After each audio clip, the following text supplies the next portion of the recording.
नमस्कार दोस्तों, आप लोग को स्वागत है हमारे चैनल पे। तो आज की इस वीडियो में बात करेंगे इंडियन एयरफोर्स की तरफ से एक वैकेंसी जारी किया गया है, उसके बारे में इस वीडियो में बात करने वाले हैं। इसके बारे में बताएंगे किस कब से आप लोग इस फॉर्म को भर सकते हैं और कौन से कैंडिडेट इस फॉर्म के लिए एलिजिबल हैं। साथ में ये भी बताएंगे कि आप लोगों को एप्लीकेशन फीस क्या लग रहा है, कब तक आप लोगों को फॉर्म भरना है। ये सारी डिटेल आप लोगों को स्टेप बाय स्टेप इस वीडियो में बताने वाले हैं। तो यहाँ पर जैसा कि देख सकते हैं, ये जो फॉर्म है आप लोगों को 17 नवंबर 2025 से लेकर 14 दिसंबर 2025 तक इस फॉर्म को भर सकते हैं, जो आप लोग के यहाँ पे डेट ऊपर में ही मेंशन किया गया है। यहाँ पे बात कर लेते हैं, तो यहाँ पर जो है आप लोगों को नीचे आइएगा तो एक सबसे पहले तो आप लोग को बताया गया कौन से कैंडिडेट इस फॉर्म को भर सकते हैं, जिसमें आप लोग को दिया गया मेन और वुमेन दोनों कैंडिडेट इस फॉर्म को भर सकते हैं। यहाँ पर आप लोग देखिएगा तो यहाँ दिया गया online FCAT examination will be conducted 31 January 2026। यानी कि आप लोगों को इसका जो फॉर्म है 14 दिसंबर 2025 तक तो भरा भरा जाएगा, लेकिन इसका जो एग्जामिनेशन है 31 जनवरी 2026 को ले लिया जाएगा। ठीक है, तो जो भी कैंडिडेट इस फॉर्म को भर रहे हैं, इस बात को आप लोग ध्यान में दीजिएगा कि आप लोग 31 जनवरी को एग्जामिनेशन हो जाएगा। आगे बात कर लेते हैं। आगे यहाँ पे देखने को मिलेगा कि आप लोगों को कि इसमें कौन-कौन से वैकेंसी है, जैसे कि ब्रांच वाइज कौन-कौन सी वैकेंसी है। यहाँ पर देखिए सबसे पहला जो आप लोग को देखने को मिलेगा 3 नंबर में, यहाँ पर आप लोग को देखने को मिलेगा entry branch course number and vacancy. नीचे आप लोग को मेंशन किया गया है। सबसे पहले तो एंट्री में दिया गया है एफसीएटी एंट्री, जिसमें आप लोगों को ब्रांच में आप लोग को बहुत सारे ब्रांच दिए गए हैं, जैसे कि फ्लाइंग हो गया, ground duty technical, ground duty non technical. उसके बाद फिर आप लोगों को एनसीसी स्पेशल एंट्री वाले कैंडिडेट के लिए फ्लाइंग यहाँ पे दिया गया है। साथ में यहाँ पर आप लोग को देखिएगा तो कोर्स नेम दिया गया है। इसके बाद आप लोग को वैकेंसी के बारे में बताया गया है कि कौन से कैंडिडेट के लिए कितनी वैकेंसी है, उसके बारे में जानकारी दी गई है, जो आप लोग यहाँ पर देख सकते हैं। ये सारी चीजें आप लोगों को दी गई है। फिर नीचे आइएगा, नीचे आने के बाद आप लोगों को यहाँ पर दिया गया type of commission, permission commission, PC men and women candidate joining age a PC officer technical branch and would continue serve till the age super announce in their respective branches. यानी कि यहाँ पर जो आप लोग कहा जा रहा है कि जो कैंडिडेट है ज्वाइनिंग करेंगे, कौन से ब्रांच में ज्वाइनिंग करेंगे, कौन कौन से ब्रांच होंगे, उसके बारे में जानकारी दी गई है। साथ में ये भी दिया गया है कि आप लोगों को कब तक आप लोग यहाँ पे ज्वाइनिंग इस पोस्ट पे रहना है। यहाँ पर आप लोग देखिए शॉर्ट सर्विस कमीशन एसएससी के द्वारा ये एग्जामिनेशन लिया जा रहा है। आगे बात कर लेते हैं एलिजिबिलिटी कंडीशन के बारे में। इसका जो कंडीशन है कि आप लोग candidate must be citizen of India, आप लोग होना चाहिए इस फॉर्म को भरने के लिए। और जो आप लोग का यहाँ पर जो एज लिमिट मेंशन किया गया है, एज लिमिट में यहाँ पे देखिएगा तो flying branch through FCAT and NCC special entry 20 से लेकर 24 साल की एज होनी चाहिए इस फॉर्म को भरने के लिए। अगर डेट ऑफ बर्थ वाइज हम बात करें तो डेट ऑफ बर्थ वाइज भी यहाँ पे मेंशन किया गया है कि अगर आप लोगों का एज 1 जनवरी 2027 तक 20-24 साल तक है या फिर 20 साल हो गया है, तो आप लोग इस फॉर्म को भर सकते हैं।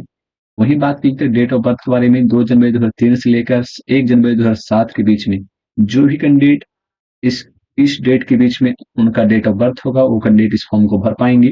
उसके बाद फिर नीचे देखिएगा तो नीचे आप लोगों को मेंशन किया गया है कि upper age limit candidate holding and valid current commercial pilot licence issue by DGCA is relaxable up to 26 year. अगर वैसे कैंडिडेट अगर जो लाइसेंस कैरी करते हैं, जैसे करेंट कमर्शियल पायलट हैं, वैसे कैंडिडेट का डीजीसीए का लाइसेंस है उनके पास, तो वैसे कैंडिडेट को 2 साल का यानी कि दो हजार यहाँ पर जो दिया गया 26 साल तक आप लोगों का जो है रिलैक्सेबल मिल सकता है, जिसमें आप लोग का डेट ऑफ बर्थ के अनुसार आप लोगों का 1 जनवरी 2007 तक आप लोगों का जो दिया गया है, वो 1 जनवरी 2001 तक आप लोगों को होगा, तो आप लोग इस फॉर्म को भर पाएंगे। उसके बाद फिर आप लोग को यहाँ पर जो है नेक्स्ट कंडीशन जो आप लोग को मेंशन किया गया है, नीचे आइएगा तो यहाँ पर आप लोग को देखने को मिलेगा मैरिटल स्टेटस। मैरिटल स्टेटस में यहाँ पर जो है क्या बोला गया है, तो यहाँ पर आप लोग देखिएगा तो कैंडिडेट मस्ट बी अनमैरिड। आप लोग कैंडिडेट जो है मस्ट बी अनमैरिड, यानी कि शादीशुदा नहीं होना चाहिए इस फॉर्म को भरते समय। ठीक है, या फिर उससे पहले शादी नहीं हो चुका रहेगा, वैसे कैंडिडेट ही इस फॉर्म को भर पाएंगे। बहुत सारे कैंडिडेट क्या गलती करते हैं, बहुत सारे कैंडिडेट नोटिफिकेशन वाली वीडियो नहीं देखते हैं, जिसकी वजह से उनको पता ही नहीं होता है कि उनका ये जो फॉर्म आया है उसमें क्या एलिजिबिलिटी रखा गया है, ऐसे ही फॉर्म भर देते हैं। तो फॉर्म भरने से पहले आप लोगों को एक नोटिफिकेशन वाला जो भी वीडियो आता है, आप किसी का भी देख सकते हैं, उसको दिखाना चाहिए। फिर आप लोग नीचे आइएगा, नीचे आप लोगों को एजुकेशनल क्वालिफिकेशन दिया गया है, जो आप लोग को मेंशन किया गया है, जिसमें आप लोग देख सकते हैं एजुकेशनल क्वालिफिकेशन दिया गया है, जिसमें फ्लाइंग ब्रांच के लिए यहाँ पर सबसे पहले फ्लाइंग ब्रांच के लिए यहाँ पे जो है 10+2 होना चाहिए। इसमें भी आप लोगों को मैथमेटिक्स एंड फिजिक्स के कैंडिडेट ही इस फॉर्म को भर सकते हैं, जिसमें आप लोगों को 50% मार्क्स होना चाहिए इस फॉर्म को भरने के लिए। अदर देन यहाँ पर बात कर लेते हैं graduation with minimum 3 years degree course in any discipline या यूनिवर्सिटी मिनिमम 60% मार्क्स इक्विवेलेंट। ठीक है, तो अगर आप लोगों के पास जो है ग्रेजुएशन है 60% मार्क्स के साथ में, तो आप लोग इस फॉर्म को भर पाएंगे।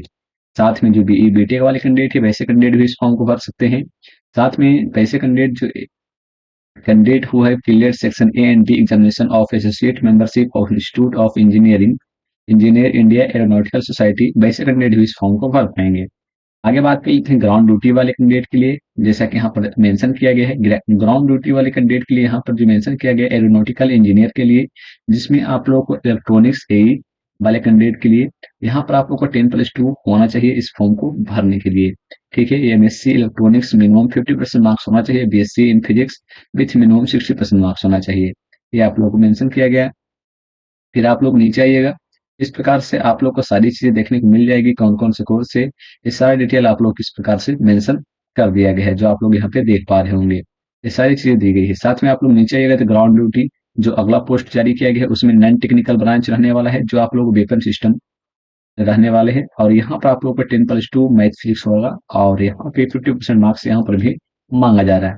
आगे यहाँ पे आप लोग को सारी चीजें दी गई है, administration and logistic pass 10+2 graduate degree candidate in discipline form recognise university with minimum 60% marks इस फॉर्म को भर सकते हैं, जो आप लोगों को दिया गया। ठीक है, अकाउंट ब्रांचेज वाले जो फॉर्म है उसमें आप लोग को 10+2 उसमें भी मांगा जा रहा है, ये आप लोग को मेंशन कर दिया गया है। इस प्रकार से आप लोगों को सारी चीजें हमने बता दी है। अगर और भी कोई चीजें जाननी है, जैसे कि यहाँ पर बात कर लेते हैं कि एप्लीकेशन फीस क्या रखा गया है, तो यहाँ पर आप लोगों को बात कर लेते हैं एप्लीकेशन फीस के बारे में। यहाँ पर जो है आप लोग को 550 रुपये लिए जाएंगे, लेकिन वैसे कैंडिडेट का जो AFCAT का जो ब्रांच है उसमें फॉर्म भरेंगे। अगर आप लोग एनसीसी वाले कैंडिडेट है या फिर आप लोगों को मेट्रोलॉजी वाले ब्रांच में फॉर्म फिलअप कर रहे हैं, तो आप लोगों को 0 रुपये फीस रखा गया है। आगे बात कर लेते हैं, आगे यहाँ पर बात कर लेते हैं एग्जामिनेशन के बारे में। एग्जामिनेशन जो होगा, जो आप लोग को मेंशन किया गया है 31 जनवरी 2026 को कैंडिडेट रिपोर्टिंग टाइम आप लोग को मेंशन कर दिया गया है। उसके बाद फिर क्लोज टाइमिंग भी मेंशन कर दिया गया है। यहाँ पर वेरिफिकेशन एडमिट कार्ड आप लोग को मेंशन किया गया है। ठीक है, यहाँ पर सबसे पहले तो आप लोग को मेंशन किया गया है कि आप लोग का सिलेबस क्या रहने वाला है, सब्जेक्ट एंड ड्यूरेशन। यहाँ पर देखिएगा general awareness, verbal ability in English, numerical ability, reasoning and military aptitude test, जिसमें आप लोग को 2 घंटे का समय मिलेगा। 100 क्वेश्चन रहने वाले हैं 300 मार्क्स के, और यहाँ पर जो है आप लोग को जो एग्जामिनेशन लिए जाएंगे वो ऑब्जेक्टिव टाइप क्वेश्चन आप लोग को देखने को मिल जाएगा। मार्किंग ऑफ स्कीम की बात करिए तो यहाँ पर आप लोग को दिया गया 3 marks will be awarded for every correct answer, यानी कि एक करेक्ट आंसर के लिए 3 मार्क्स आप लोग को दिए जाएंगे। बट यहाँ पर आप लोग को बोला गया 1 mark will be deducted for every incorrect answer, अगर एक क्वेश्चन आप लोग गलत करते हैं, यहाँ पर 1 मार्क काट लिए जाएंगे। ये भी आप लोग को मेंशन किया गया है। उसी प्रकार से आप लोग को नॉर्मलाइजेशन मार्क्स का जो फॉर्मूला है वो भी आप लोग को मेंशन कर दिया गया, जो आप लोग यहाँ से देख पा रहे होंगे। तो आप लोग को जितनी भी सारी जानकारी इस